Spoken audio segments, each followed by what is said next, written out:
સુરત ખાતે કર્તવ્ય પથ ચેરિટેબલ ટ્રસ્ટ દ્વારા ગુડ ટચ, બેડ ટચ અને સેલ્ફ ડિફેન્સના પ્રોગ્રામનું સુંદર આયોજન ગતરોજ કરવામાં આવ્યું હતું।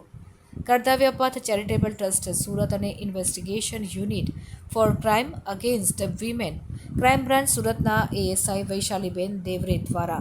તેમની ટીમ સાથે શ્રદ્ધાબેન Shah, DLSA department district court self ડિફેન્સના ટ્રેનર અખિલેશ બાવરિયા, આ સાથે જ third dan black belt international gold medalist Vedant Raval,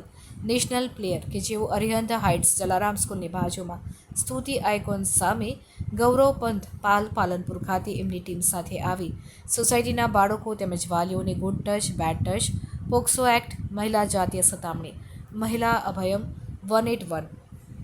સખી one stop, police base sport centre, traffic awareness, cyber security, self defence તેમજ તમામ હેલ્પલાઇન નંબરો વિશે સેમિનારનું આયોજન કરવામાં આવ્યું હતું, જેમાં અરિહંત હાઇટ્સના બાળકો, વાલીઓ તેમજ સિનિયર સિટીઝન્સ મોટા પ્રમાણમાં હાજર રહ્યા હતા। બાળકોને તેમજ વાલીઓને પોતાનું સ્વરક્ષણ કેવી રીતે કરવું અને અજાણ્યા લોકોથી બચીને રહેવું વગેરેની માહિતી આપવા માટે પાલ પોલીસની શી ટીમ દ્વારા આપવામાં આવી,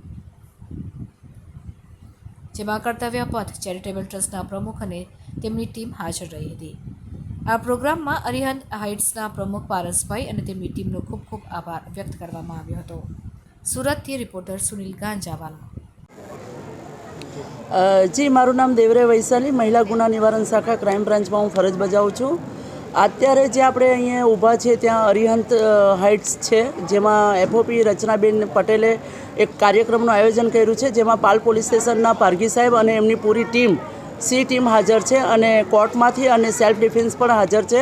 અત્યારે અમે મહિલાઓ અને બાળકોને જાતીય સતામણી, સારો સ્પર્શ અને ખરાબ સ્પર્શ વિશે અને આવતીકાલે જે નવરાત્રિનો તહેવાર આવી રહેલો છે એના માટે મહિલાઓ અને બાળકોને માર્ગદર્શન આપવા આવ્યા છે કે જે ટૂંક સમયના ગાળામાં તમારી સાથે જે દોસ્તી કરે છે એમની સાથે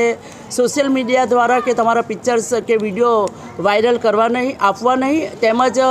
તમારે એમને રાત્રિ દરમિયાન જો તમે કશે ગરબા રમવા ગયા છો તો અજાણ્યા વ્યક્તિને લિફ્ટ આપવી નહીં કે તમારે પોતે લેવી નહીં, અને તમને એવું કંઈક લાગે છે કે અજાણી વ્યક્તિ આવી રીતના હેરાન પરેશાન કરે છે અથવા રાત્રિના સમયે જો ડર લાગતો હોય તો મહિલા અભયમ 181 છે અથવા પોલીસનો નંબર છે 100, એમને કોન્ટેક્ટ કરી પોલીસ ત્યાં હાજર આવીને એમને સહી સલામત લઈ એમના ઘરે પહોંચાડવાનું કામ કરશે। તેમ છતાં જો એ લોકો દીકરીઓ કદાચ ગરબા રમવા જાય છે બહાર તો એમણે ગૂગલમાં એમનો જે ફ્રેન્ડ જોડે જાય છે એમનો કોન્ટેક્ટ નંબર એમના પરિવારને આપવાનો રહેશે અને ગૂગલમાં એમણે જે રમવા જાય એ જગ્યાનું લોકેશન રાખવાનું રહેશે કે જેથી કરીને કંઈક બનાવ બને તો ઇમિડિયેટલી એ લોકેશનના દ્વારે પોલીસ અથવા એમના ફેમિલી ત્યાં સ્થળ પર પહોંચી જશે। ધન્યવાદ।